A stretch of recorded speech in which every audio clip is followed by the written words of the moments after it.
Weekday nights, the city roars.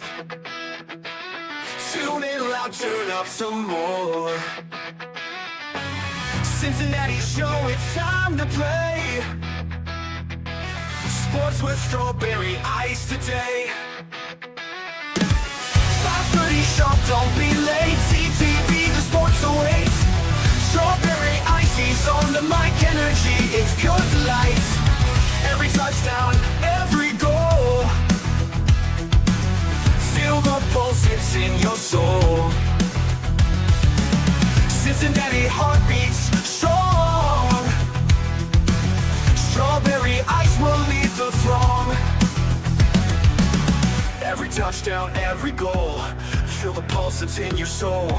Cincinnati heartbeats strong. Strawberry ice will lead the throng. Feel the crowd, it's electric now. Shouting loud, they all know how. The CTV got what we crave. Sports with ice, it's waves and waves. Tigers strike and Bengals roar. Every game we want some more. Tune it in and feel the thrill. Strawberry ice, he's giving chills. 5:30 sharp, don't be late. CTV, the sports awaits. Strawberry ice, he's on the mic, energy, it's pure delight.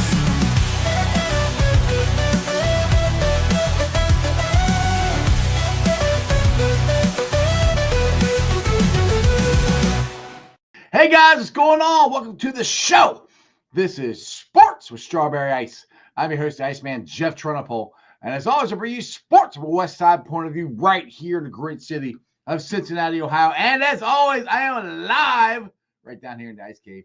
And the Ice Cave is brought to you by Priority Lawn and Landscaping. The grass is going to start getting greener. You don't want to cut it? Call Priority Lawn and Landscaping. You got flower beds that you need to be mulched and weeded. You don't want to do it. Call Priority Lawn and Landscaping. You got a paver patio you want to put in, but you don't want to do it.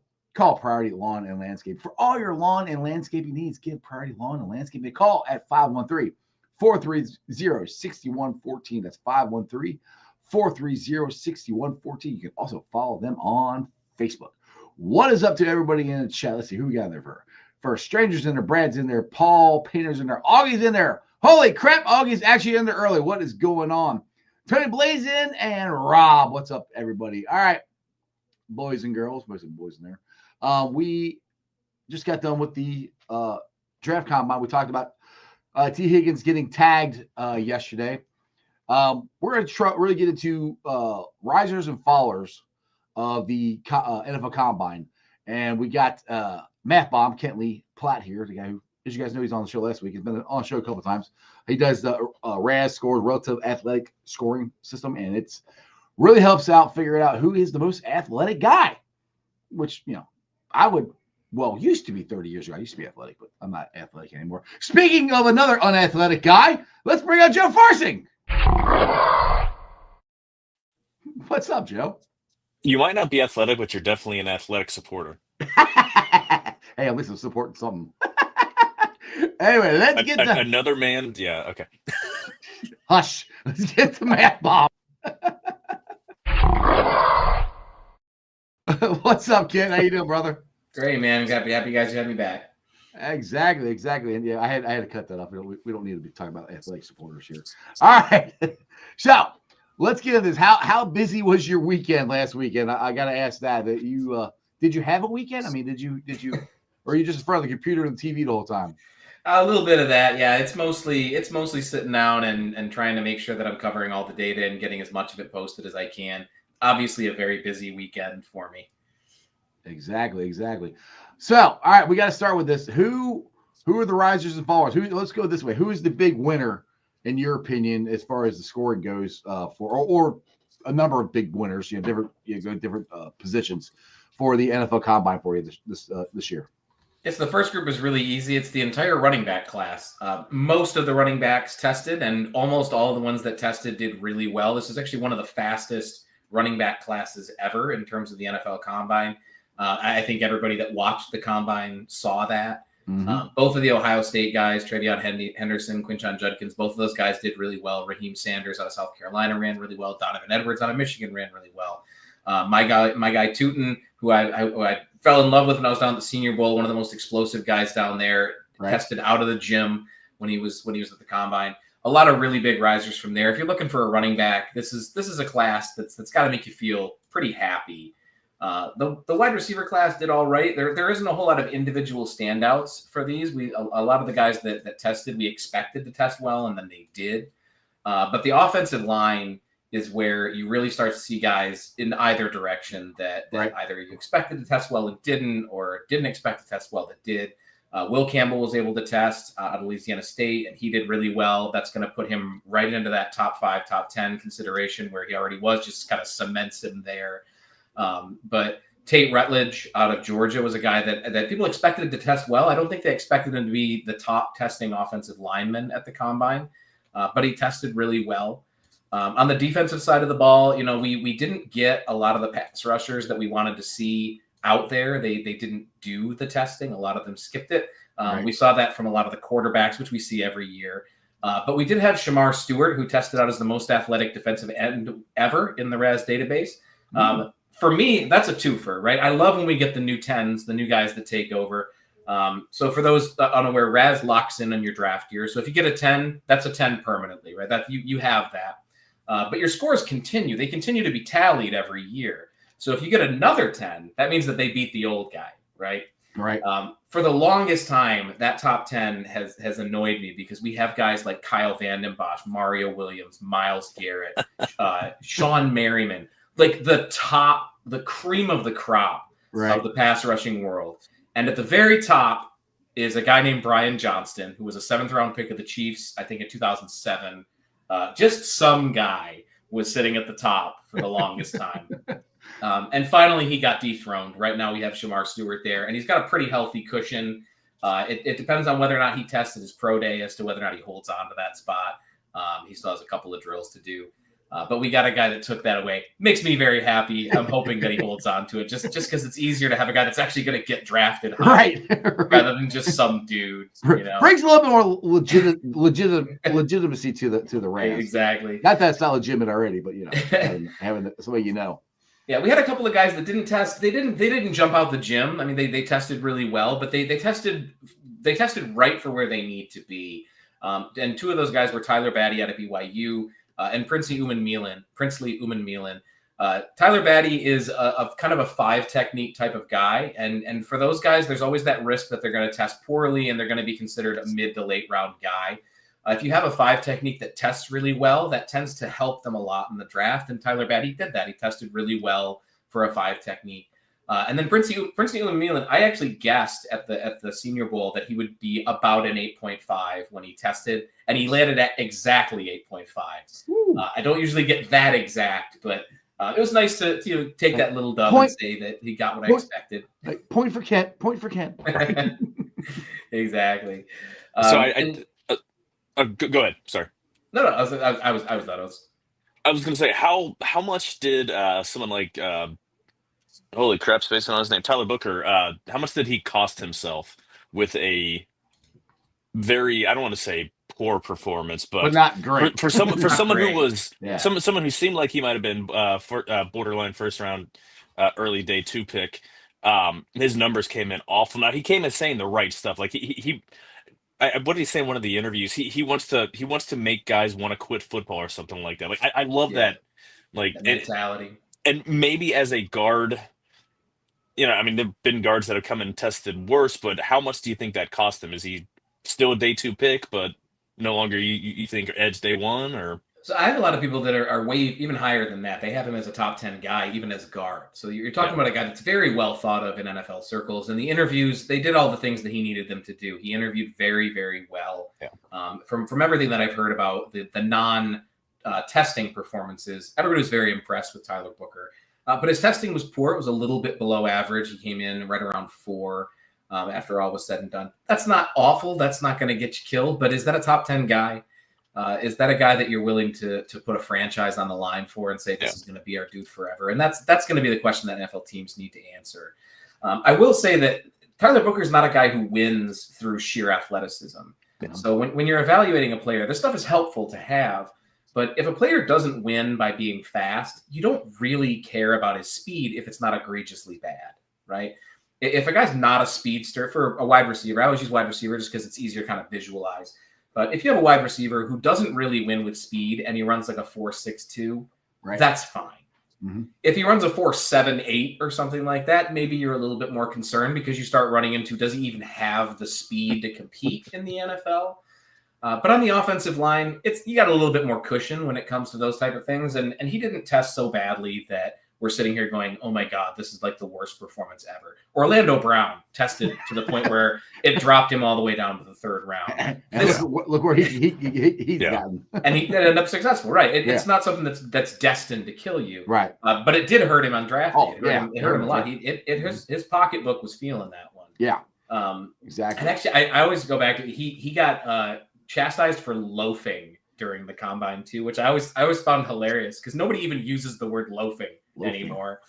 And at least he didn't roll the shirt off like Antoine Smith did that. That was not very good. So Booker didn't have that kind of performance. He just had a mediocre performance. Okay. And I think it's going to hurt him a little bit because again, you're putting the franchise on the line by drafting a guy that high.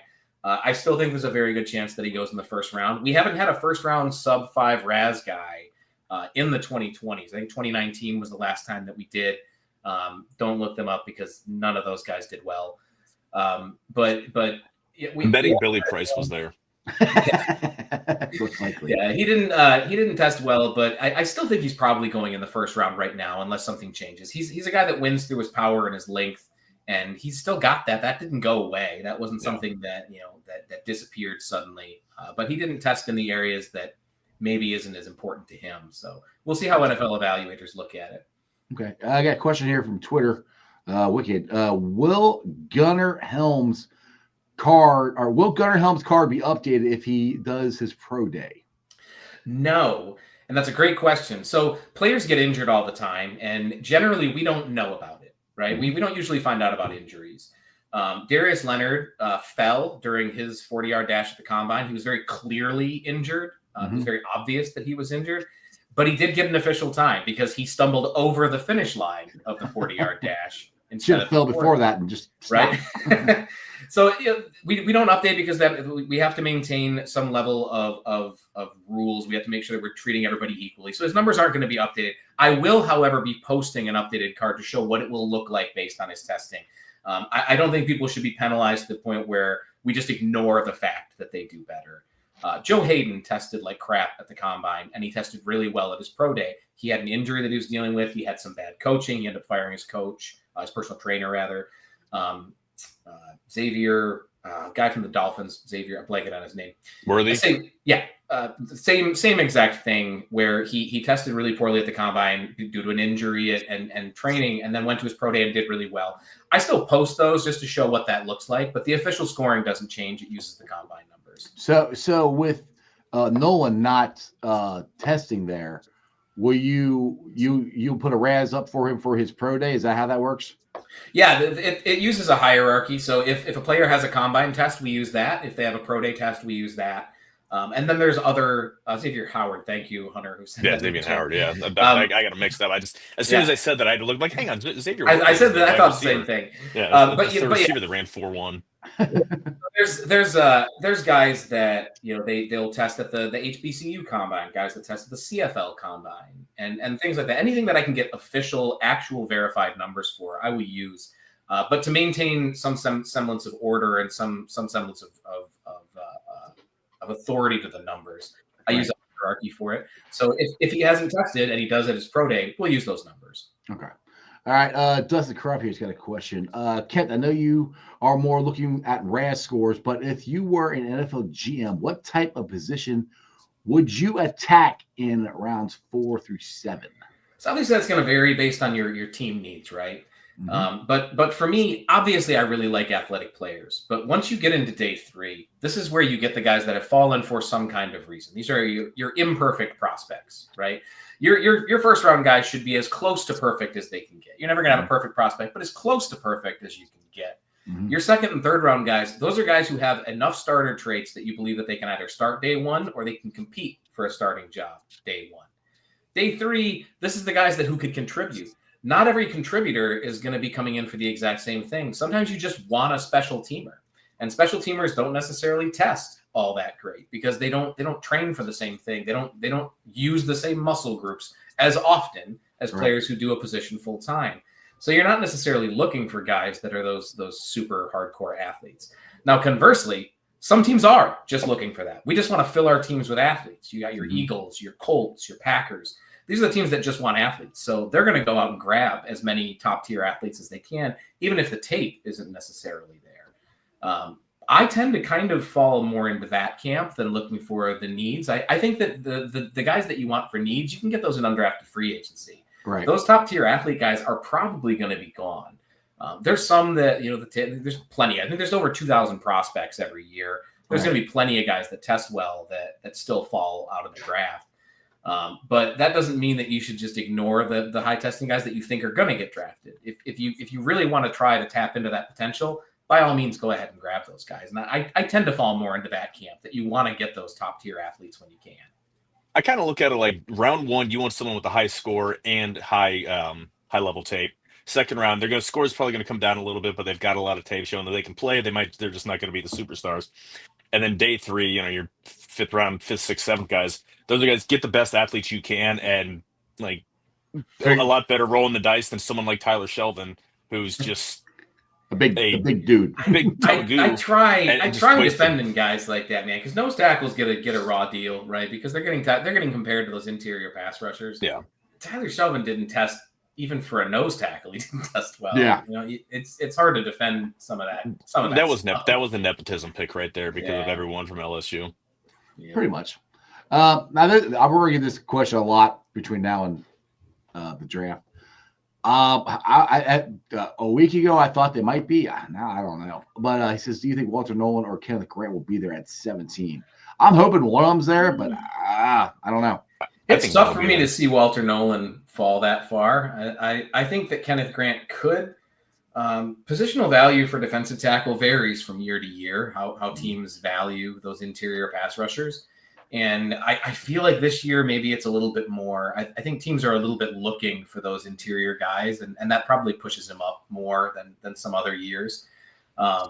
It's probably we're probably still going to see both of those guys go right around that range.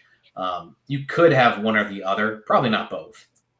Yeah, well, the thing is that there was, and I still don't know what it is, there was some talk about something that happened with Nolan in the past, his character or something like that. And I have not been able to find out what it was. So I don't know. Something at A&M. Yeah, I don't know if that was smoke and mirrors or it actually was something or what, So I know that a couple weeks ago that was a big thing.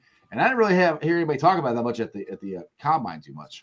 It's probably leaked by someone in the Bengals, by someone in the front office from the Bengals range, wanting him to drop a few spots. That's why I keep talking about it. So hopefully they'll get out there more. Like, stay away from let us draft them. That character stuff is tough, man, because there's guys that you hear that about who have just a completely squeaky clean image the entire rest of their career. And then there's guys that stuff pops up. That stuff isn't necessarily just smoke,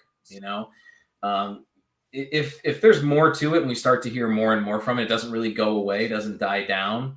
I might consider there's more to it than that. Mm-hmm. Teams that are trying to push guys down, they might mention it once or twice right around this time just to try to float it and see if anything sticks. But that the fake stuff tends to go away.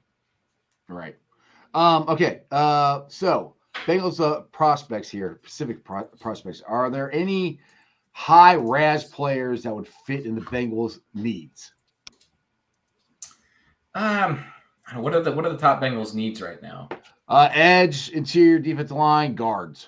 That's our 3 top ones. Yeah, well, you probably throw safety. You're in luck. Then. Yeah, you're in luck when it comes to those two. Yeah. There aren't quite as many really good safeties. It's been that way for a few years. We haven't really had a lot of top flight safeties. We got a couple this year.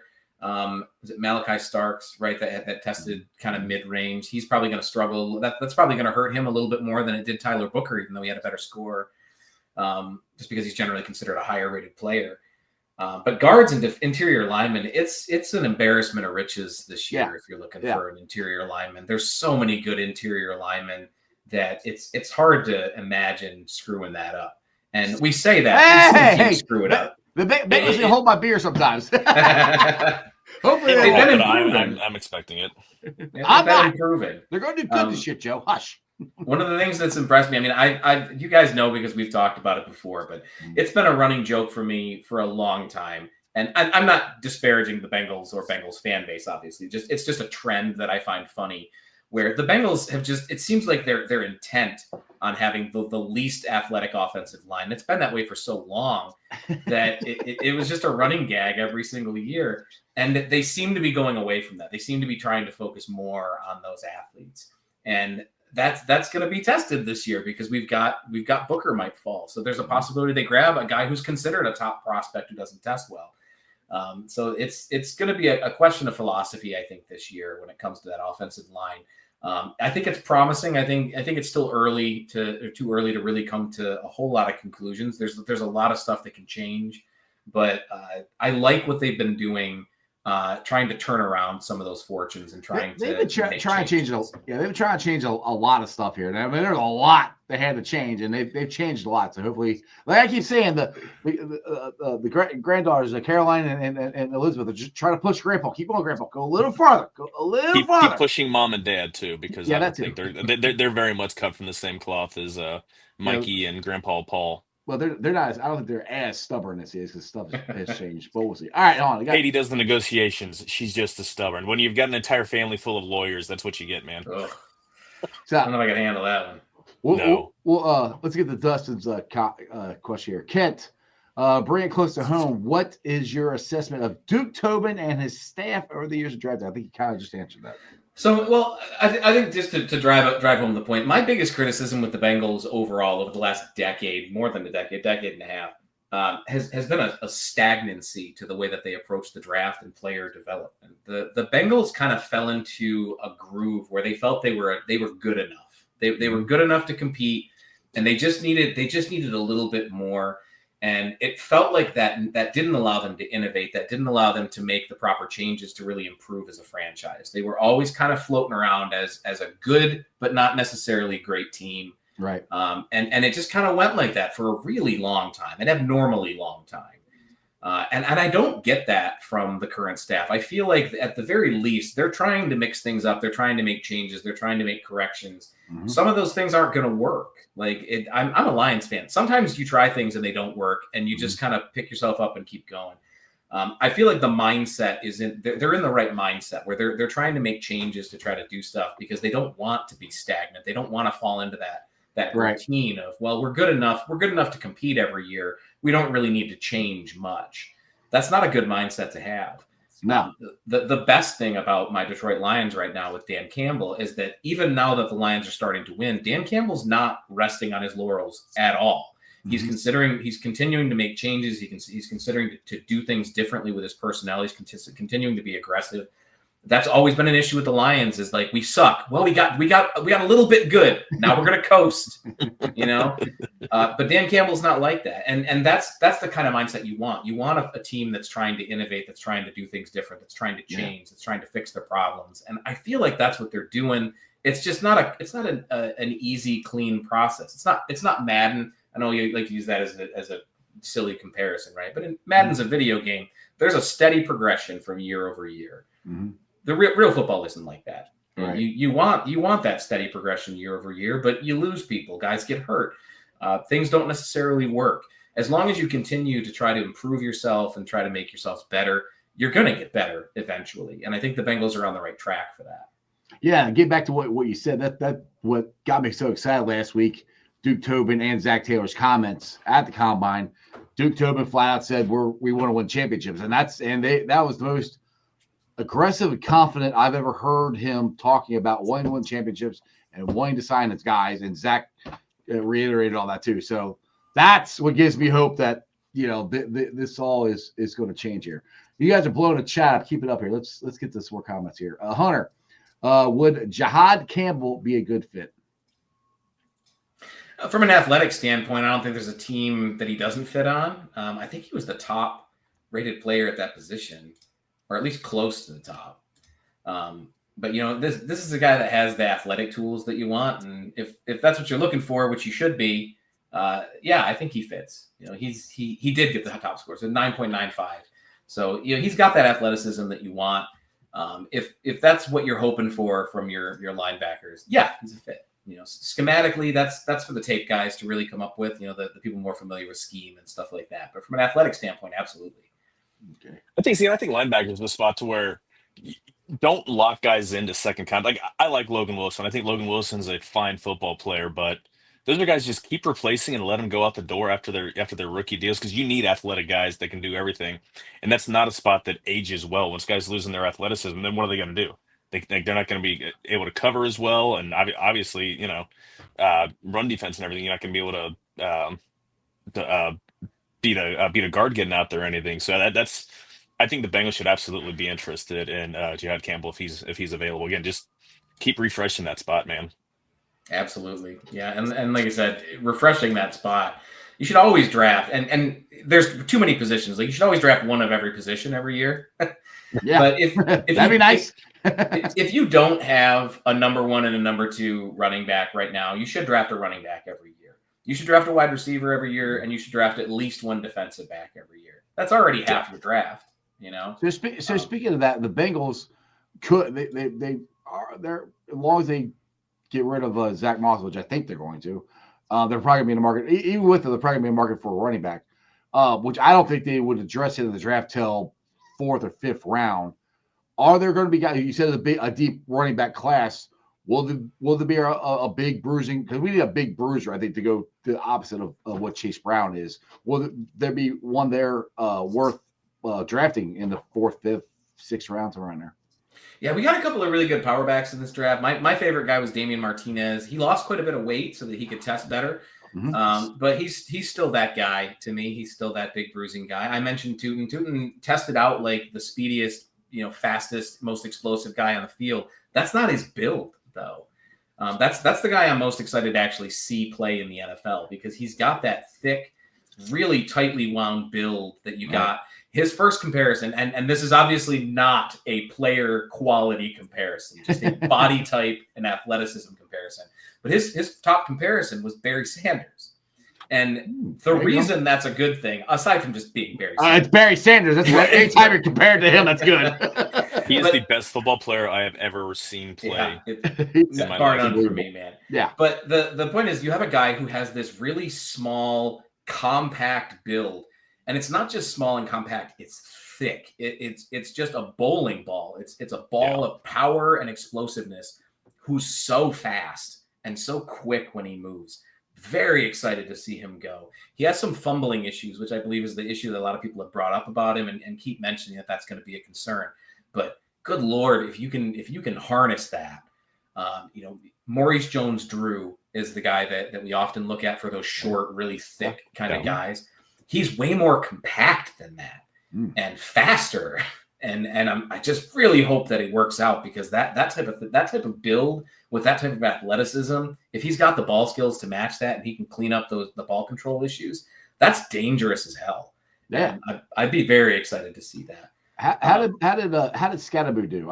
He didn't test. I don't think. Yeah, he didn't test at all. Okay. So mad he didn't test. Like a lot of guys seem like the ones I wanted to see didn't test. Like I said, I didn't get to watch the combine as much as I usually do. I was out at hockey games, so I didn't get to watch it. So that's what I wanted to see how he did. But unfortunately, he didn't. All right, Cole, I'm happy that he didn't test because I want the Bengals to pick him up, and I want him to slide down an extra round because I mean, Jeff, you were there at the UC game with me. I mean, he's a damn talk about bowling. I want him in stripes. Yes. Yeah. I mean, he runs really hard. He's really powerful. I don't know what his speed's going to be. That's not his game to be the breakaway. No. But a guy who's going to get those tough yards. Bengals, and obviously most of it has to do with the lacking in quality of their offensive guards. But short yardage situations, they're terrible. And Chase Brown isn't that powerful back.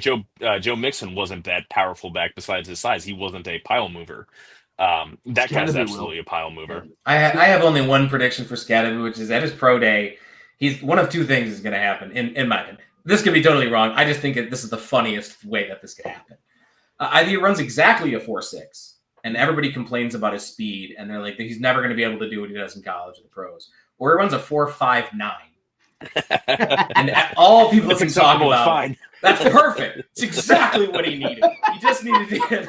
He just needed to hit that. Right. What is the actual what is the actual distance between 4.59 and a 4.6 over 40? Over 40 yards. Like how much further? Like does that actually get you over the length of a football field? I did the math on that a couple of years back, and I forget what it is. It's not a lot. It's only a few. It's got to be like less than a yard over the entire length of a football field. It's even like, less than the 1/100th. field, Yeah. Yeah. Over the length of and I think I did 4 seconds, right? But it's only a few inches. Yeah. And that can be significant. Yeah. That can be significant, especially at wide receiver where you're trying to create separation. That can be significant. But it's not so much that like you're gonna completely change your evaluation of a guy. But because of how things are being hyped up with Scatterbook, that's how I think it's gonna go. I think that will be the funniest result. Yeah. This would suck, Augie. I hope he does not end up at Pitt or Baltimore. I would hate that. He's got to end up in the AFC North. Yeah, it's Cincinnati. Nowhere else. See, but my comp, I mean, the player in the NFL I've seen that I compare him to is Mike Allstott. That's who he reminds me of. Now, that's only because he's a white running back. He's a white running back who can run over dudes too. How many white running backs? How many white running backs run over guys like that? 5 months of glory, the Peyton Hillis story. Oh, yeah, Peyton Hillis, yeah. He got the cover of Madden and was never seen since. At least Allstott lasted a couple of years. He got hurt his neck here. All right, let's get back to some of the questions here. Kent, do you have an idea of which position is valued I think he means least in the first round? I mean, besides the specialists. He said, he says besides kickers and punters. But he didn't say long snappers. That's why I threw that out. Yeah. I would probably say center. Yeah. It's not a very populous position, center. And NFL teams tend to value centers and guards around the second and third round way more than they do the first. Mm-hmm. So I would probably say center. Safety is not one that's valued super highly in the first round. Tight end is one that's not valued super highly in the first round. People love to say that running back is, but that's a lie. Linebacker seems to be falling that way a bit too. A bit, a little bit outside of the elite, outside of like one or two elite guys. Yeah, I think the problem with linebackers, the gap between the tier 1 and tier 2 linebackers, that's gotten wider. Mm-hmm. And it makes it harder to really gauge a trend because the top guys tend to be really good in terms of prospects. And then the next tier of guys, NFL teams are like, we can wait. That's true. All right, let's get to some more. You guys are. I'm trying to pick up where I left off so I don't miss stuff. Hold on, kickers. Oh yeah, here you go. Hunter wants to know, Jack Swagger, is he? Sawyer, is he a first rounder? Jack Swagger, a wrestler. Yeah, Jack Swagger's a wrestler. Yeah, yeah. I do that all year long. I'm like, that's Jack Swagger. Like, no, it's not Jack Sawyer. Daggone it. I don't know about Sawyer in the first round, so I'm a lot less familiar. I told you guys before I've been convalescing from a bunch of stuff, but I haven't really watched as many prospects. But the Sawyer is one of the guys that I watched a bit last year, and I never really got the first round hype for Sawyer. I don't really see him in the first round right now. He hasn't even tested yet, but I don't really even see him in the first round right this moment. That could change, and maybe I'll get some time to actually check him out and change my opinion on him. But from the stuff I have seen of him, I doubt it. Okay. Hopefully you know which guards he's talking about because I don't off the top of my head. James the Georgia guys? Yeah, the two guards from Georgia. What do you think of them? Yeah, so that's Ratledge and Truss, I believe is who he's talking about. Ratledge had the best score for a guard at the combine, and I'm sure that helped him quite a bit. This is a guy that, he's not a day one guy probably, but he's definitely helped himself by testing the way that he did. NFL teams that value athleticism are definitely going to be looking his way where they might have overlooked him before. I have heard that athleticism doesn't always show up on tape. Sometimes that's schematic, sometimes that's technique. But I was told that level of athleticism wasn't expected. Truss tested okay. He didn't test in that top tier, but he's kind of right around that range. Like his official splits are close enough that maybe that puts him above 8 right now. But his explosion drills were just kind of okay, and he didn't do the agility drills or the bench. So he's still got some outstanding drills to kind of get an idea of the type of player that he is. But you really want your guards to be a little bit more explosive than what he showed in testing, and his 10-yard split wasn't super impressive.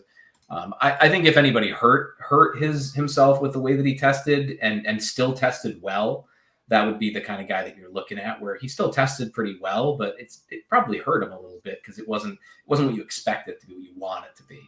Right. Joey's trying to turn me on, telling me about the chicken strip poutine. He's like that's the national dish of Canada, and I could live off of poutine. I've never had chicken strip poutine. I'm gonna have to try that. Really? You love poutine and you never had chicken strip poutine? I like it. I like short rib. Like short rib is so good. That's fair. There's a place. We'll let it. We'll allow it. There's a Cajun place over here on the east side of town, on the correct side of town. They have curried beef poutine that is incredible. Incredible. Yeah. Joe doesn't like any of the good stuff over here, like Skyline, the Roses, Graders. I'll eat Skyline. It's only when I have to slum it because I can't get Gold Star. God. All right, get back to this year. Titus, he says he likes the running back from Oregon. What's your thoughts on? Which one's the one from Oregon? You got me, because I don't know off the top of my head. My filters run slow. I hate being impatient because every time I hit buttons, I expect things to just happen, and then they don't. I did the same thing. I'm like, why won't you work? Come on. Just hit it Jordan James. Jordan James. I don't really know enough about him to speak to him. Did he even test? I don't know that he tested. He did. He did okay. So I'm looking at his card now. Okay. He ended up with a 6, ran a 4.55, average explosiveness, smaller guy. I mean, from an athletic standpoint, it's that arm length and the hand size that you're probably going to be a little bit concerned with. 9.5 is okay for hand size, about average, but 29-inch arms, that's not great. Having shorter arms is sometimes correlated with ball control. There's some folks I trust on their analysis who said that arm length is a bigger concern for ball control than actual fumbles in college.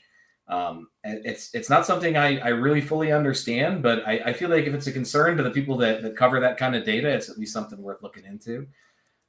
But I can't really speak to him outside of that. He's got an okay athletic profile. He's got plenty of room to grow yet. He still has, I think, 4 drills left to do. Okay. Dustin. Good, Joe. I was gonna say, talking about running backs with like long, short arms and small hands. Local guy from here, Corey Kiner, from Cincinnati High School and then from UC. He had a 7. I forget the exact measurement. His hands were measured at 7 something, which from what I saw was one of the smallest measurements ever. Gotta be among it, if not the smallest. Yeah, I mean he's not a big guy. He's 5'9". He's another guy who's really, really thick and stocky, but like that. Oh, not that it's disqualifying. He went out and doing the drills. He was 16 for 16 catching the ball. But do you think that's something that? I mean, obviously he would have been at late, round 5, 6, something like that. But do you think that probably pushes him to UFDA status or? It's got to be concerning. So here's the thing about football. Football is a game of inches. We always say that. Football is also just physics. It's just physics. And surface area is a thing. Balls are a certain size. They're a standard size. Balls are a certain amount of pressure on them. It requires a certain amount of pressure to hold on to a football. It's the same reason that hand size is such a big deal for basketball players, because basketballs are larger. Guys with larger hands tend to be able to palm a basketball better. That leads to better control of the ball. They can shoot better. All that stuff matters when you're looking at actual control of the football. Guys can overcome it with technique. Guys can overcome it just by being that good. That's something that guys can do. But you're fighting physics the whole time. I mean, you're still fighting physics, and that's a pretty extreme difference where it's got to be more concerning when you're really looking at it as an evaluator, because even if it doesn't show up, that doesn't mean it won't. That just means it didn't. NFL is a lot better than, a lot tougher competition than the Big 12. So that was my problem with basketball. I couldn't try to dunk a ball. I could never palm it. This is back when that was my problem. Yeah. Well, I was a lot skinnier, and I could dunk a volleyball. I could do it, and I couldn't palm. I always had to hold it like this, and I couldn't get the bottom of the ball over. I could palm it. I just couldn't get up that high. I could dunk like a tennis ball or baseball, softball, something like that. Well, but I have big enough hands to palm a basketball, but mine aren't. Mine are small. All right, let's get Dustin's question here. I'm team tag and trade with T. Pick up an extra pick and can always grab J. Higgins. Kent, do you have an opinion on how teams should handle stars compared to assets, especially with money tied up in one position? Yeah, and this happens every time that there's a player that gets tagged. It's the whole tag and trade conversation. But tag and trades are not common. It's a very uncommon thing for a player to be tagged and then traded. And when it happens, it's usually very obvious from the beginning that is the approach. We are going to tag him with the intention of trading him. And the player usually knows that it's coming, has an idea that it's coming. I don't get that impression with T. Higgins. I feel like he's frustrated with the way that things have been handled with Cincinnati. And I feel like he wants to either be locked in and stay under a contract where he has that level of security, or he just wants him to let him leave and go test free agency and get an actual contract. He wants to get that bag. And I'm very much pro that. Oh, yeah. Well, I think we all. Poor people over millionaires, millionaires over billionaires. It's just the way that I am. I mean, the way I always look, people always do this, like, well, he wants to be here. He should take less money. I'm like, would you? No, never. I mean, it's a once in a lifetime. It's generational changing wealth. It's easy for us to do. Oh, what's $3 million left? Well, it's $3 freaking million. It's a lot of money. So he's a knee injury away from having, from his career being over, and then right. And everything. Yeah, he's had whatever he's been paid thus far, but yeah, I mean, I want him to be a Bengal. I do, but yeah, I've always for get as much money as you can. One of my favorite players when it came to chasing that bag was Chase Daniel. Guy couldn't play football to save his life, but he made more money. He made more money in football doing nothing than anybody else in football. On a clipboard. He was good at that. He was very good at that. Get that bag, man. Who was I'm trying to think. Is quarterback from Wisconsin or somebody was Peyton Manning's caddy for years with the Colts. The Colts, and I'm trying to think. I know there's a quarterback from Wisconsin that I know was. Yeah, I know. I can't remember. I know you're talking about. That's the sweetest job of all time. Oh God, that's the job I want. I'll be that guy who behind the quarterback and never gets hurt. That's Jim Sorgi I'm thinking of. Yes, that's it. Yeah. Jim Sorgi. Yep, that's it. And there was a guy named Collins who was a backup for like 15 years, and then he ended up having to start for the Bears once. Threw like 5 picks in a game, retired the next day. He was like, "That sounds like every quarterback they've ever started." Exactly. Their best quarterback of all time is Jim McMahon, who wasn't a very good quarterback. Hey, I love Jim McMahon. Hush. Hey, I will not. Whoever's trying to do it, I will not allow any hefty lefty slander in the chat. Jared Lorenzen is a superstar. Yeah, I'm always here for all left-handed quarterbacks. So, man started his own arena team. Man, he had his own football team and everything. The River Monsters. He was a legend. Yeah. I'm trying to I got lost track where I was at here. Okay, let's go with. Damn it, Jeff. My bad. What round do you think Clay Webb will go in? I'm not sure what our projections are on Clay Webb right now. Let me check. So for those that don't know, when I'm talking about our projections, I also cover the NFL draft for Pro Football Network. I run their mock draft simulator. So I handle our rankings when we set all that up. So if you want to go play GM, go to the profootballnetwork.com/mock draft. Play as the GM, right? That's where my rankings go. And then if you complain about it, we know who to complain to. But next time Kent's on there, like, damn it, Kent, this sucked. It helps. That's how we figure out when something's wrong. We hear about it, and then we try to figure out how to fix it. There you go. We have him at 178. That's day 3, kind of early to mid day 3. And he tested pretty well, if I recall. So it's probably still going to be where he goes. I don't think he tested so well that he's gonna jump up draft boards or anything. But he's probably looking at a day 3 pick. Yeah, Ken is telling you, Joe tried a 14 at Bard's Burgers, and I got to talk to Cam Miller. He lives in Latonia. Maybe I'll meet him for a drink and have some. Wait, no, you don't leave the east side. You stay on the east side. You don't. No, I'll happily go across the river. I just don't want to go to the west side. Whatever. I'll never invite you again. I've been over there for you. Screw you! Times. You're not coming to my birthday party now, Joe. I had to drive your ass back and forth from a Bearcats game from your house and back, which is way the hell across from nowhere near where I live. So not my fault. You live on the wrong side of town. Don't mind us, Ken. We're just arguing. I actually do want to talk about one of the comments because they mentioned that everybody's an injury away, right? Yeah. And that's true, but there is a big difference between being on a tag and being an injury away and being on a long-term contract. And being exactly. It's security. Yeah. If you're that's why nobody wants it. Yeah. He's making $26 million, which is great, but what's he making next year if he blows his knee?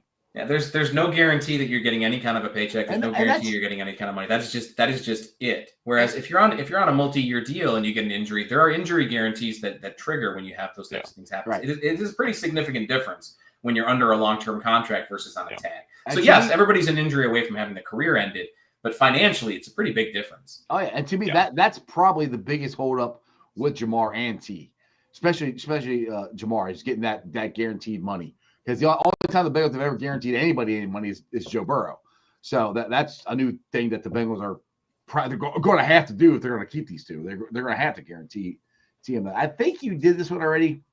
Quinyon Judkins. Quinton Judkins. Yeah, so both of the Ohio State guys I've actually followed. I'm a Michigan guy. I'm not a big Michigan football guy, but I follow all of the Michigan teams. I'm a MAC guy. I follow all my MAC teams.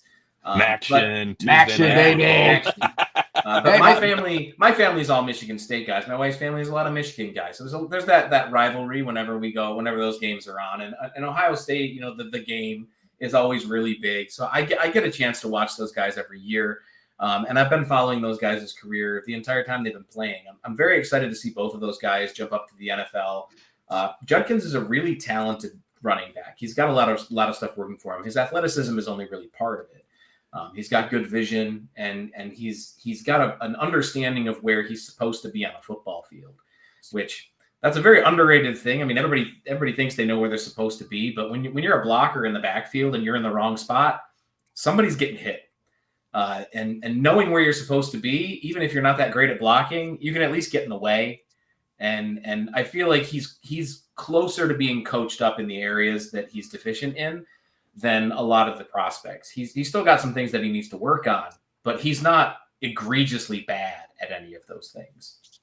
Here, Crip, I'll read your comment for you. He said, the plot thickens every day, but the pieces of my puzzle keep crumbling away, but I know there's a draft at the end of next month. I can't wait for it. I'm like, look, two things I'm tired of talking about. Well, I don't really ever get tired of talking about the draft. It's fun. I try not to talk about it starting in November. Hopefully we have football to talk about then, because I don't want to talk about all the way to April. But one thing I am tired of talking about is contracts. I would be happy to do a show saying we signed T and Jamar and all these guys, and I tell everybody to suck it. I mean, nobody really likes talking financial litigation except lawyers. But I mean, I guess you got some of that in the family, right? So then you have to deal with it anyway. All right, Stranger, thoughts on Tajay Brooks, running back out of Texas Tech? Not a player that I know a whole lot about. So I can't really speak to it. Again, I'm a bit behind on what I usually am with players. I'm usually a lot more up to date on the guys that I'm looking at and who's doing what. But from a testing standpoint, he did really well. He ended up with an 8.28 right now. He did all of the drills. So when we get all the official splits, he'll have a complete card. And it's going to be around that low 8 range. Tested really good in the agility drills. Tested perfectly fine, but not great in the speed and the explosion drills. If that's the type of running back that he is, if he's that quicker, more agile kind of scat back type of guy, then that's exactly where you want him to be. I mean, you obviously prefer better testing in those other couple of areas, but none of those areas are bad. He doesn't have any deficient areas. The only score that he did poorly in was the bench, and I don't care for running backs unless they're a power guy. So, I think he's got the athletic profile. If that's the type of back that he is, then he's got the athletic profile. If he's a power back, you'd want him to be a little bit more explosive than quick. But being a quick power back is not a common trait. It's a pretty successful trait. Tyler Algier played for the Falcons. He had that where he's a bigger guy, and his trait was he was just really good at being quick for a guy that size and able to use his power. Those guys tend to be successful, at least for a little bit and in a little ways. They're not going to lead the league in rushing or anything, but they tend to be pretty successful backs in the NFL. So it's a good profile one way or the other, depending on the type he is. All right, Keith here. Question, fellas. My take is that the Bengals actually, especially with dropping Rankins and sadly Hilton and Pratt, the Bengals will have the money to keep the big three and get some free agents. That's Keith. That's what I've been saying this whole time.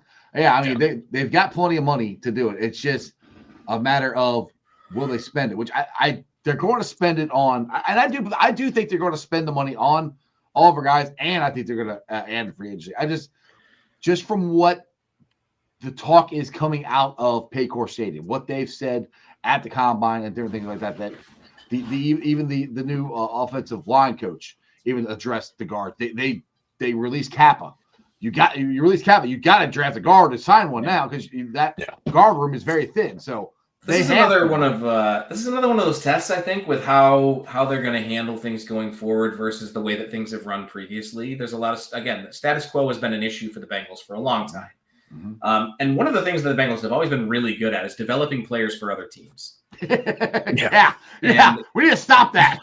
And you don't want that. No. That's not a good thing. No. You don't want that. You want to be able to develop your own players and get guys that are good enough to stay that you then reward for their play and they want to stay and you pay them to stay.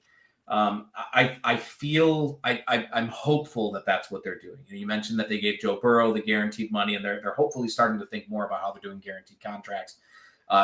NFL players want guaranteed contracts. Guaranteed contracts are what NFL players want.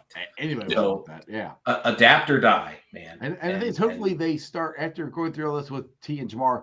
They sign their players earlier. Because all this did waiting on T and Jamar has cost them more money. If they would have signed T 2 years ago, it would have been a lot cheaper. They signed Jamar last year, it would have been a lot cheaper. I will counter that though. If they signed T 2 years ago, he'd be looking for a new deal either this year or next year. I'm just throwing that out there. You're right. He might not be as disgruntled though. Right. No, right. I know. And it's the problem. Yeah, it shouldn't have gone to this. And I get them putting the tag on him for the second year because they want, like, this isn't like keeping him an extra year and then letting him go, to the free agency. This is giving them time to work out a deal, but just work out a deal. I cannot pronounce the guy's name. It's the defensive tackle for the Cowboys, Osa Odigizua. Yeah, that guy. God bless you. Tight. They worked out a deal with him. Was it today or was it last night? Today. $80 million, I think. Yeah. Quite a bit of money. And just figure it out. Well, what you're doing is you're like, Jamar Chase isn't even commenting on T getting the tag. You're pissing off your players. You're pissing off guys that you want to have around. And if you're an organization that prides itself on, we're keeping, like, we want to keep our own, or, we're like players, want to stay here or whatever, then you can't piss off your players or piss off teammates of guys that you're screwing around with. Just sign them, suck it up. Like, you're not going to win every contract.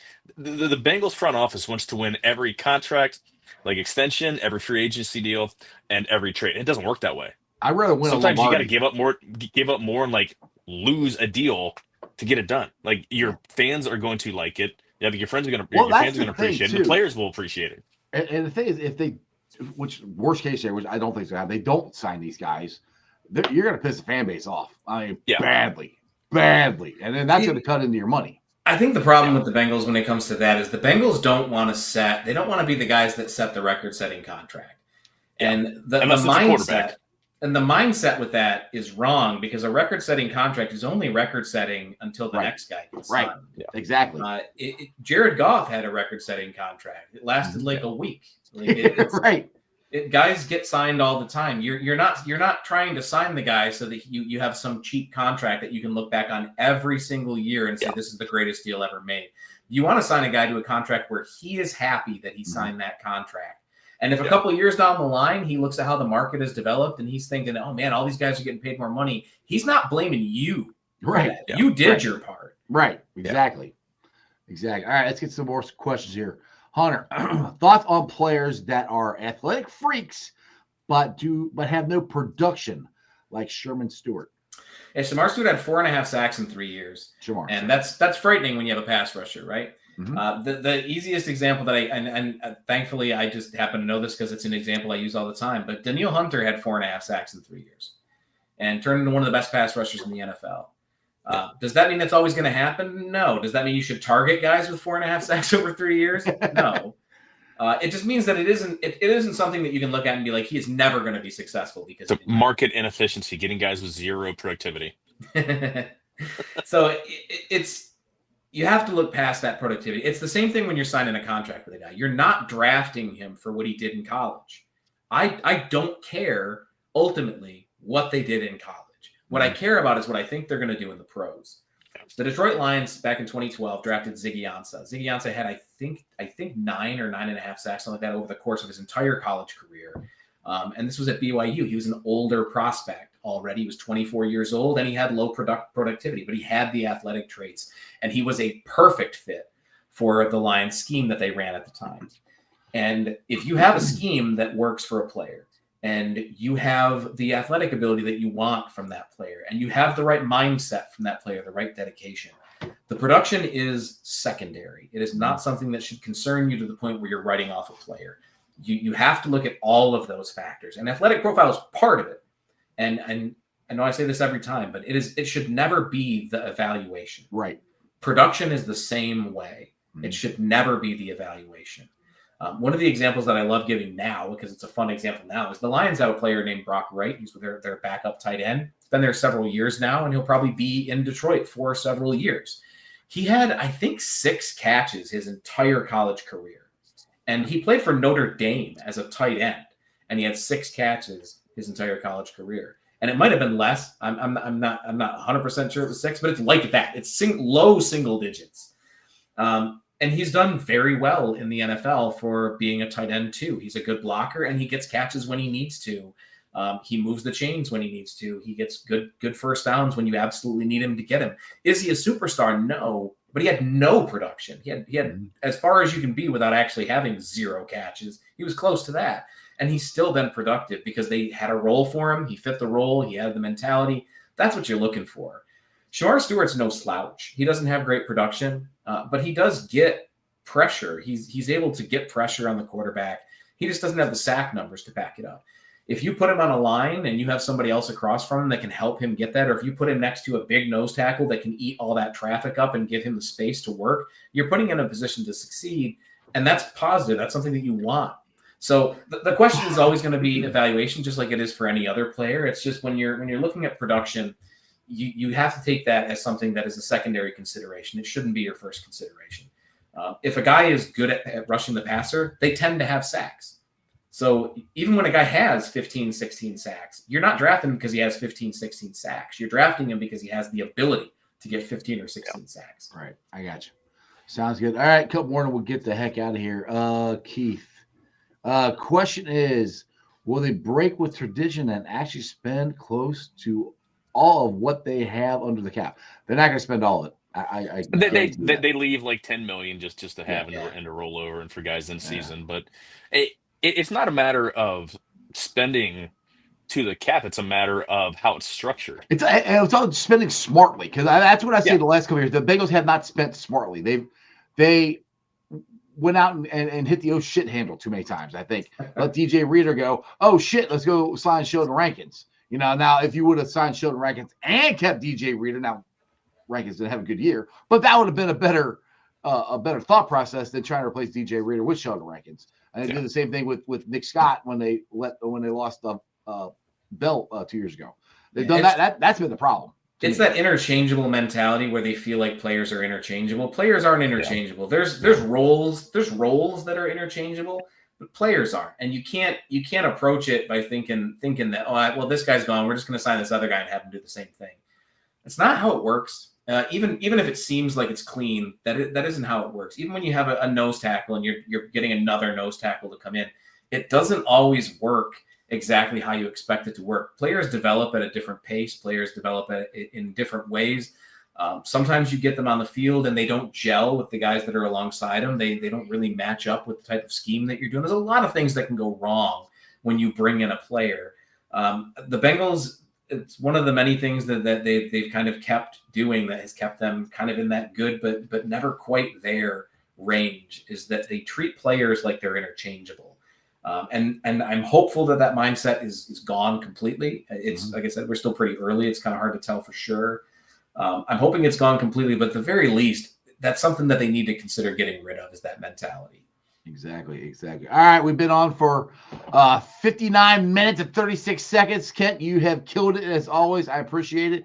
And I'm going to ask you. I'm going to get you on again more closer to the draft, especially. Love it. I don't think I knew you ran the draft mock draft thing. Simulator. Simulator. Yeah. I don't. If I did, I forgot that. So we'll have to get you on and talk Fun about stuff, that. man. Yeah. Draft time is wild, man. Because I'm doing the RAS stuff and we're updating that pick by pick.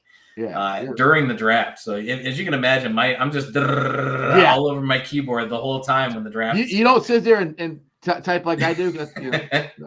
I got systems. While we were going, I was here doing a mock draft on Pro Football Network, and traded back one pick and got Ashton Genty. So at pick 18. So there you go. Oh my guys, that's a cheat saying he's one of my guys, right? He's a lot of people's guy. A lot of people's guys, yeah. But I really like Johnny. I'm hoping that he does really well in the NFL. I'm pretty confident that he does really well in the NFL. But he's not a huge leap to think that he's that he might be able to do something good. I'm not being bold with that take. All right, Kent, tell everyone where they can follow you and find you at. Yeah, I'm on Twitter at MathBomb, and I'm on Blue Sky as well. I'm posting on both fairly routinely right now. Come and talk about football, man. We love talking about football. We love talking about the draft. And of course, you can get all my data and all my information up at ras.football, ras.football. We've got over 27,000 players up right now. We're shooting for 29 by the end of this draft class. But thousands and thousands of players and a ton of new tools. And I don't know if I mentioned that, but the new positions that I'm adding are going to be up hopefully at the end of this week. But we're going to be adding a bunch of new positions that we didn't have before. We're going to be able to compare positions against each other. We're also going to be start building out our nose tackle position, our edge position, the more defined NFL positions that we have nowadays. That infrastructure is already done. I'm just building out the front end for it. A lot of fun stuff, I think, once I'm able to get that up, because you can look at guys across different positions. Awesome. Kent, as always, I appreciate it, man. Like I said, I'll get you back on again. Just keep answering my DMs. Anytime, man. Yes, I did. I slided the Kent's DMs. Shh, don't tell everybody. All right, Kent. Appreciate you, brother. Thank you, guys. Have a good one. See ya. Thanks, man. Joe, you got anything? You got a Joe Tabron show coming up anytime soon or anything? I do, but and I'm just real quick. I'm low man on Will Benson, but he hit a ball 465 feet. Woo! To right center field today. Clearly that cleared the fence. You would think so. Wait, they played? Well, they had split squad today because I know they split squad. Yeah, that's 3 o'clock versus versus Colorado, and your good friend and mine, Douglas Graham, did not go so well today. Damn it! Gave up 5 runs and got removed and then got put back. Well, that's not good. He was just on my show Friday, and he's that got it. I don't want to. You fucked him up. I know. Son of a god. So anyway, so yes, I have Cincinnati Bengals International Fan of the Year, Houday UK. Yeah, Paul Hirons. Doing our show over the weekend. It's a struggle trying to do a once weekly show when you don't have a network built up of getting things in. Like you're still struggling just to get schedules lined up with people. So we'll get things. More and more we get going here, the more more will be more regular. We'll eat our fiber and make sure we're regular. Trust me, it takes time. It takes. I'm surprised I get as many people on here as I do still. So yeah, so am I. I don't know. You just pester them to death, I guess. Hey, I'm a nice guy. People like coming on with me. I'm not disputing you're a nice guy. Hey, Joe, we gotta tell everybody about the draft show here real quick. We have 2 shows. I mean, first things before the draft show. Yeah, we got Reds Opening Day, which I don't have a graph for that one.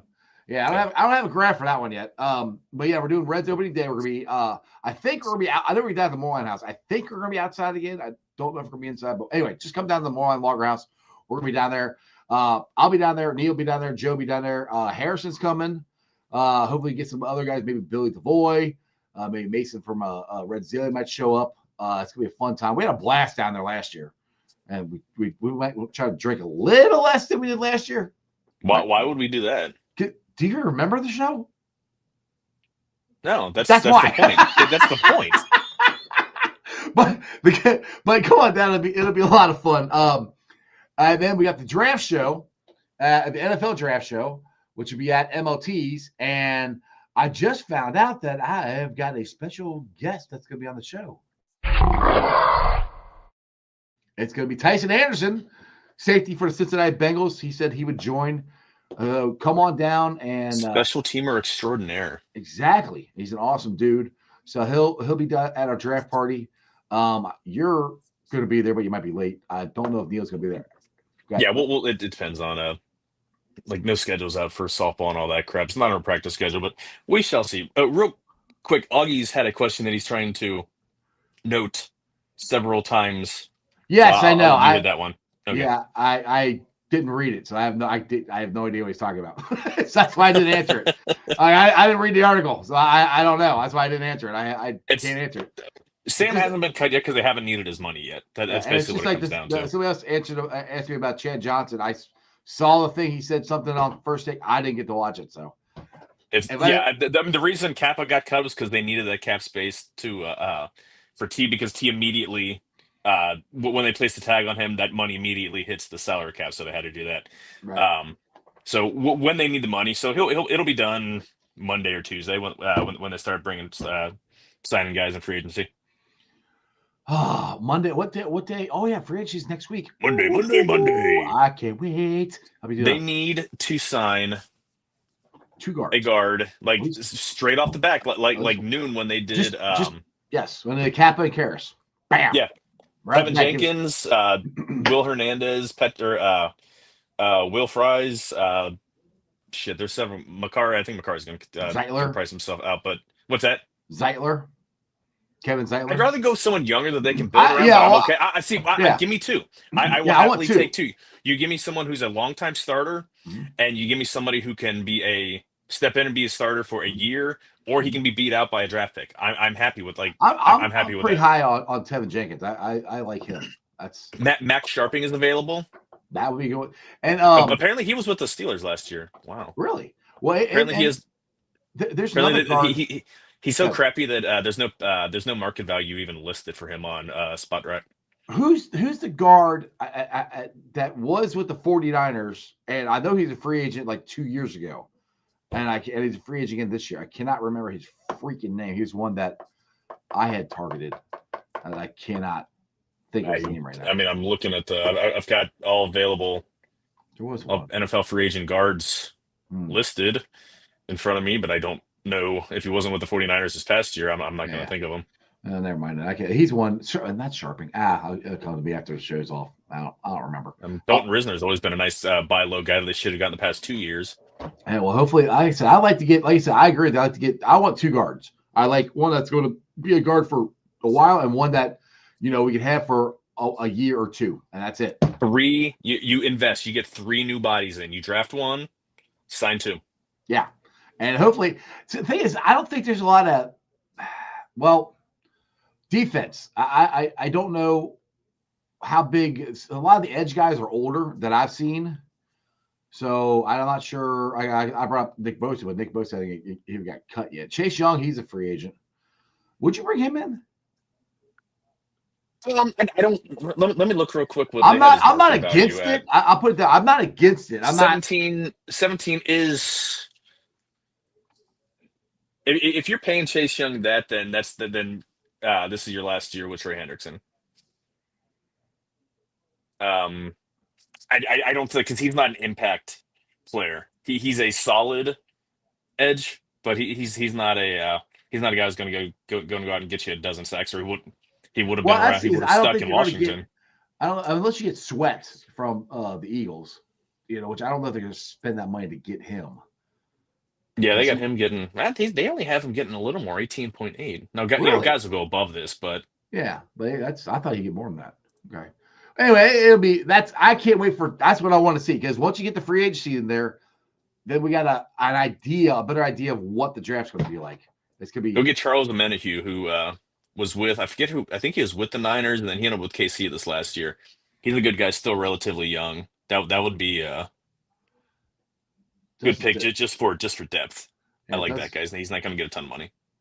The way you're talking about, or Dustin Croft on here said Draymond Jones. Okay. He got released. I'm not trying to think of. I know the name. I'm trying to think of what are his. What are his numbers? Do you know? They probably won't have it on there if it was just released. It's not going to have his. I know the name, but I don't know. I don't know enough to actually give you a educated comment on it right now, Dustin. To be honest, I'm not really sure. Anyway, join us on the draft show. Join us at the opening day. Then you can also join. I won't forget about this. I got my boys here. You got Project Game Day. So go to my draft thing. Then the next day, go to Project Game Day. $30 tickets. Fulling Midwest Barbecue, Midwest Best Barbecue, Bengals collectibles, raffles, Cincy hat, pop-up shop, more partners and details to be announced. I know they said they got some. They hinted at the show yesterday. They got some Bengals, either current or former Bengals. I don't know. You can get your tickets by Venmo, Project Game Day, PayPal, projectgameday@gmail.com. So come to ours on Thursday, and then go to the Fulling Warehouse Project Game Day. We, between all this, we'll have your draft covered, and we'll have a party all at the same time. It's going to be a lot of fun. All covered, all on the east side, too. Fouling Warehouse is in Norhood. Norhood? Norhood. I think it's on Highland Avenue in Norhood. Yes, it's around there. You ever been to it? It's awesome. It's a cool place. I have not. You should. Hey, $30 you can go. You should show up. That's right around the corner for me, too. I already got my tickets. Not too far. Yeah, I already got my tickets. I'll be there. All right, Joe. Well, get your show. Who are you going to have on? I forgot. You said Paul. You said Paul. That's right. We already said that. Never mind. Have fun with Paul. Paul's a great dude. He's an awesome guy. Just make sure he watches the liquor because he gets a little crazy. That's the point. Like it's Joe's Tavern. Like it's about drinking. Now I got to figure it out because we got a time difference. So I might be drinking at 10 o'clock in the morning, which I have absolutely no qualms about. Here you have your bourbon ready to go.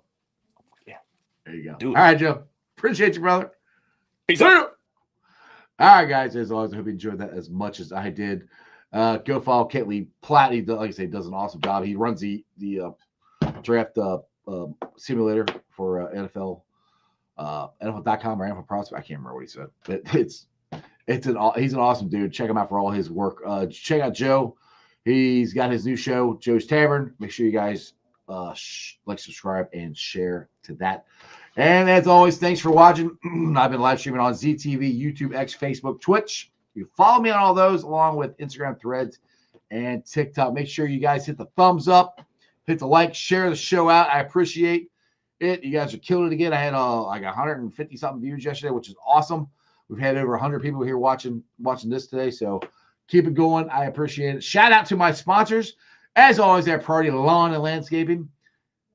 If you need your grass cut, your flower beds cleaned out, your flower beds mulched, rocked, some shrubbery planted, get Priority Lawn and Landscaping. Call 513-430-6114. That's 513-430-6114. You can also follow them on Facebook.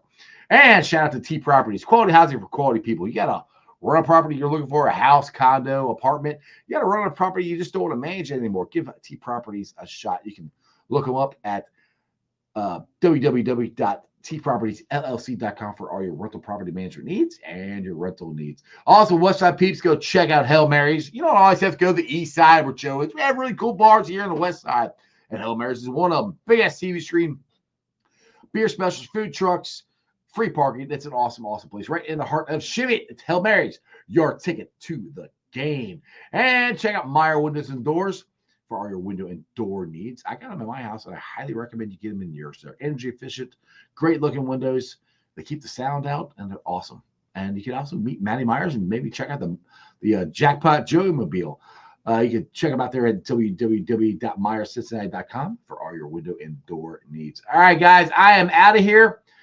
Tomorrow, let me look it up here real quick to confirm who I have. I got Ian Cummings on the show. He's another draft expert. So we're doing a lot of draft coverage this week. We can do that a lot. Bring your comments, questions, who we think the Bengals will take at 1749, all that cool stuff. As always, throw it up. Who Dey for life.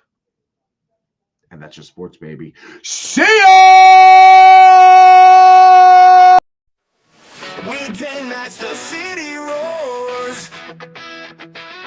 Tune in loud, turn up some more. it's time to play. Sports with strawberry ice today. 5:30 sharp, don't be late. CTV, the sports awaits. Strawberry ices on the mic, energy, it's pure delight. Every touchdown, every goal. Feel the pulse, it's in your soul. Cincinnati heartbeats strong. Strawberry ice will lead the throng. Every touchdown, every goal. Feel the pulse, it's in your soul. Cincinnati heartbeats strong. Strawberry ice will lead the throng. Feel the crowd, it's electric now. Shouting loud, they all know how. The CTV got what we crave. Sports with ice, it's waves and waves. Tigers strike and Bengals roar. Every game we want some more. Tune it in and feel the thrill. Strawberry ice, he's giving chills. 5:30 sharp, don't be late. CTV, the sports awaits. Strawberry ice, he's on the mic, energy, it's pure delight.